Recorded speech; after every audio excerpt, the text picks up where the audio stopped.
Pleasure. Here, this is the way in.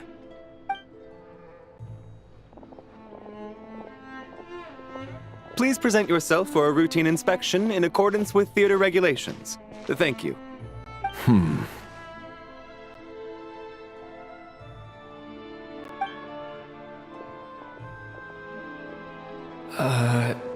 Is that guy with the fatui?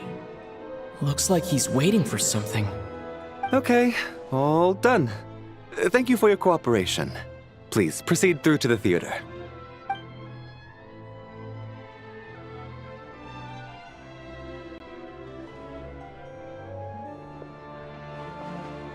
What's up? Everything okay? Snezhnaya's business and political leaders are always passing through here, so it makes sense that security's tight. Still, it's a little unusual to see the Fatui's Armory Palace guard here. You saw him, right? The guy right at the back. Strong, silent type. His name's Valeri. He's part of the Special Assignments Battalion, but I only ever see him here for one thing: to look for a guy named Mitya. Supposedly a researcher, though he never seems to put much time in at the office. The theater is one of his favorite places to hang out when he's playing hooky from work. But that's not for us to worry about. Let's go. The show's about to start.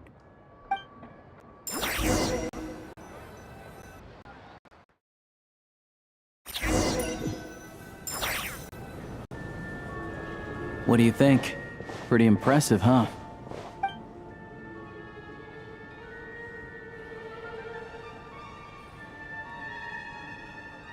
Oh, the one in Fontaine? I hear it's iconic. Never seen it for myself, though. Here we are, just in time. Sorry, coming through.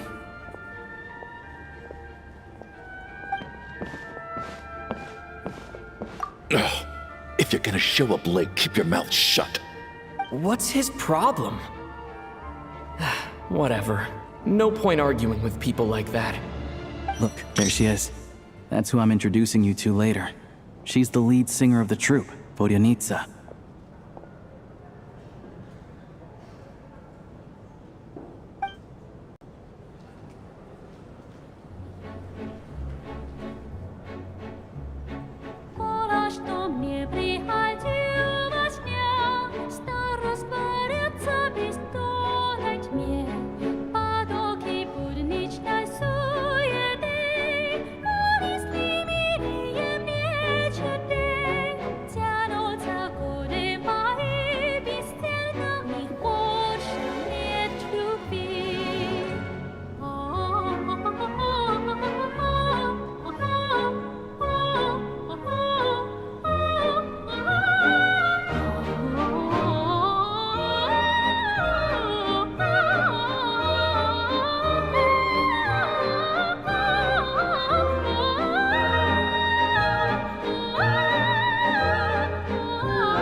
This leads directly to the green room. They're expecting us. Vodyanitsa will be waiting for us there.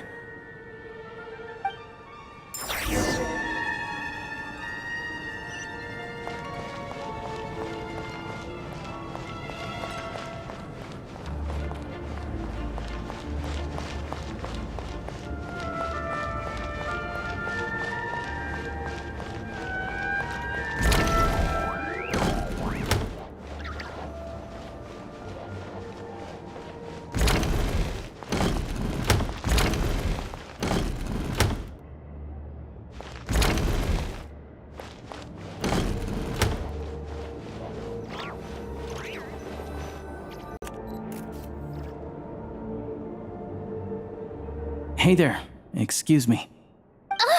Can you believe it? I am so mad right now. Come in. Oh, it's you two. Huh? You know each other? Oh, wait. Is this who you were telling me about? The one you met yesterday and couldn't stop thinking about? I never said that. Yes, you did. Why are you denying it? It was right before I went on that rant about the moody factory owner. Oh, I remember it so clearly. Might I ask what brings you two here? Oh, I just brought him here to see the show. And when it finished, he was full of praise for Vodionitsa's performance. So I thought I'd try my luck, see if we could get the chance to chat for a bit. Maybe get an autograph? You work here. You of all people ought to know that's against the rules. It's not what the green room is there for. Oh, what's the big deal? Come on, don't be shy. I can give you an autograph. You can take a picture too if you want. Do as you please. I finished all my shows for the day. I'll leave you to chat.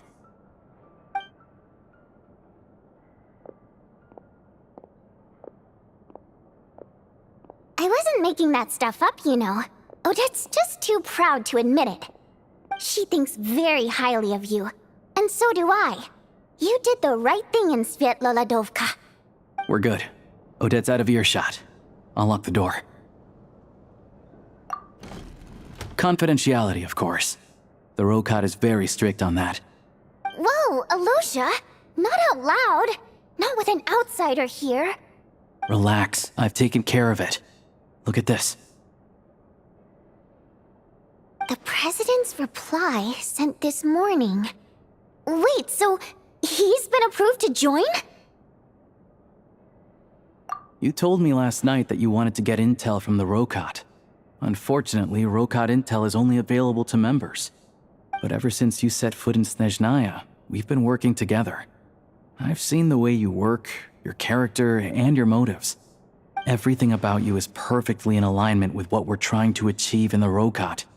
So I figured I might as well cut to the chase. I wrote a letter to the President explaining your situation, including just the right amount of detail. His approval came very quickly. Of course, it's still your decision whether you want to join or not. We'll respect your choice. Well, assuming Odette was telling the truth and she didn't misjudge you, I guess we don't need to worry about you blowing our cover. Still, you gave me a real fright. I didn't know that's why you came looking for me.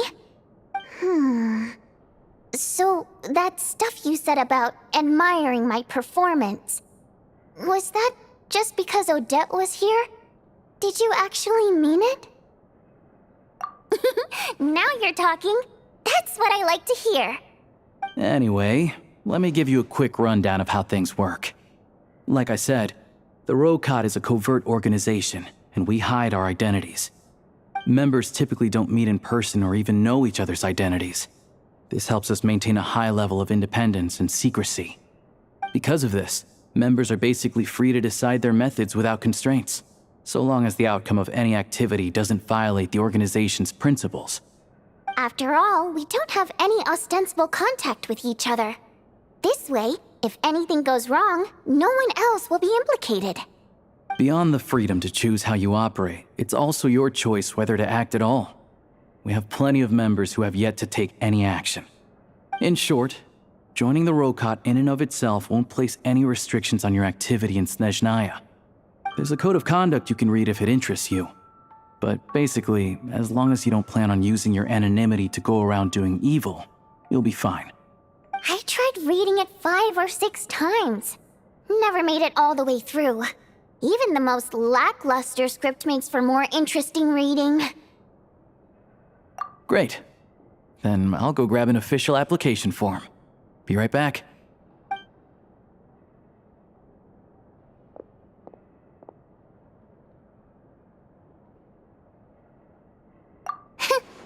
Well, Alosha has this pet dog, you see. His name's Tagarin, and this one time, Alosha brought him backstage. Tagarin took quite a liking to me, so I played with him for a little bit and fed him some treats. Then, the Rokat was out on a mission one day, and even though we were all in disguise, Tagarin recognized me right away. Just a coincidence, really. We didn't report it to the higher-ups, though, to avoid dealing with the fallout. Like, my job at the theater, for instance. I really need it to make ends meet. By the way, what were you complaining about just before we came in? Did everything go okay with Chuganov? Everything did not go okay. That's why I was so mad. I tried to make some small talk with him before I went on stage to fish for intel about the Iskra manufacturing plant. But he wouldn't take the bait. No matter what I said, he kept dodging the question. And then he started complaining. He said he didn't appreciate his second-rate seat in the stalls because he usually gets a private box. I mean, what did he expect? Everyone knows that if you want a box seat, you buy a ticket well in advance. But instead, he sends me a letter the day before the show when we're practically sold out. I had to juggle things around just to get him a half-decent seat, hoping he would appreciate the gesture enough to share some information. But nope, he didn't give me anything. Yeah, meeting Chuganov in person has definitely been a disappointing experience. Oh, you probably don't know who we're talking about, do you? Chuganov was that older guy you were sitting next to today. I'm sure he didn't make a great first impression on you either. To the citizenry, he's a family man and a kind boss. But our interactions with him tell a very different story. It's one thing to ask for a favor, but he acts like it's his right. He always expects special treatment. Take the ticket situation, for instance. I've actually gotten him a private box in the past. But not only was he not even grateful, now he's acting like I've sold him short this time. Not to mention that he's never paid for a single one of his tickets.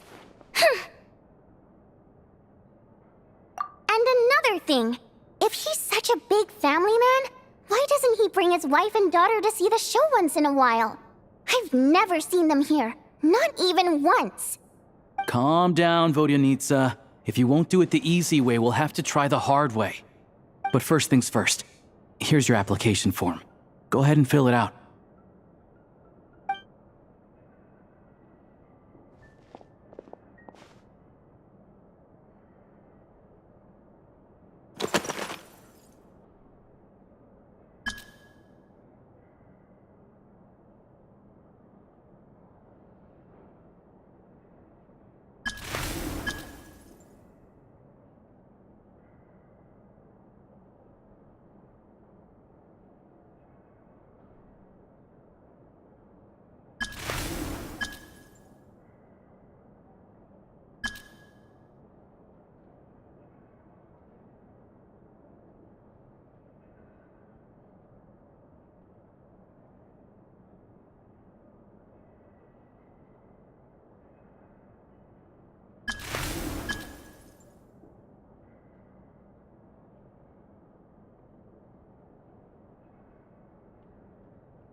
Looks like I'll need to make a few little tweaks here and there. But other than that, you're good to go. We'll hold on to this for you. All right. Now that we're officially Rokart comrades, I can tell you. Chuganov is the target of our current operation. Recently, we've done some recon work at the Iskra manufacturing plant, which pretty much confirmed that their energy consumption is way beyond the legal limit. All we need now is some direct evidence to present to the Vetcha, so we can demand that they shut the plant down. That way, the Kresny Crystal can be allocated to where it's needed most. I was hoping he might let slip during one of our chats, but he's too tight-lipped. We'll have to find another way. I'm meeting another regular theater goer tonight, Mitya. But Valeri's here too, and he's probably looking for Mitya, so he may end up being a no-show. Don't you worry. He must know how to dodge Valeri, or he wouldn't be showing up on time for every performance. Mitya is a renowned energy expert. Although we can't get any direct evidence of the excessive energy consumption at the plant, we can accidentally let the information slip to him. The authorities should take someone like him seriously. So if he starts raising questions about energy use at the Iskra manufacturing plant, there will be a proper investigation. Also, we're not allowed on site, but he has clearance. So all we need is his cooperation. Yeah, so that's the other thing we're trying to figure out. Though I think we're far less likely to make any progress on that front. Still, I hear that Mitya is a bit of a chatterbox. So, who knows? Maybe if we catch him in the right mood, he'll let something slip. What do you think? Sound like something worth your time? Okay, in that case, you guys find a seat somewhere nearby. Pretend you're a couple of buddies there to eat, and keep your ears peeled for useful information. He's a huge fan, so I doubt he'll have his guard up around me. But you two need to be convincing. If he suspects anything at all, he might stop talking. Sure. Don't worry. We'll make a believable pair of buddies. Perfect! You've sold me already. Now, help me tidy this room up a bit before we head out. Okay. What needs tidying? Everything!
A truly clever revision.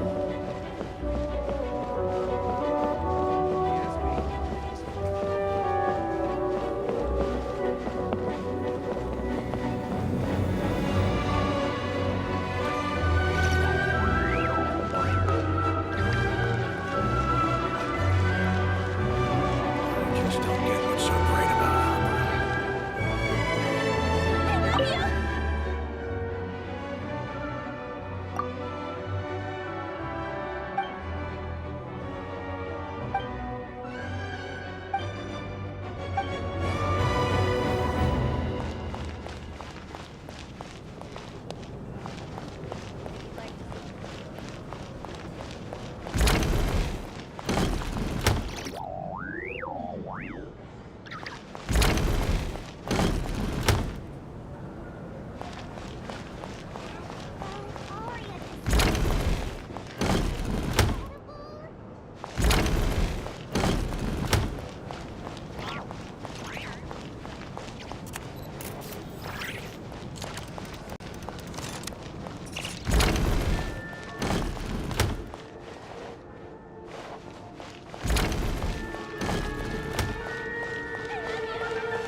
The snow in Snezhnaya is always bitterly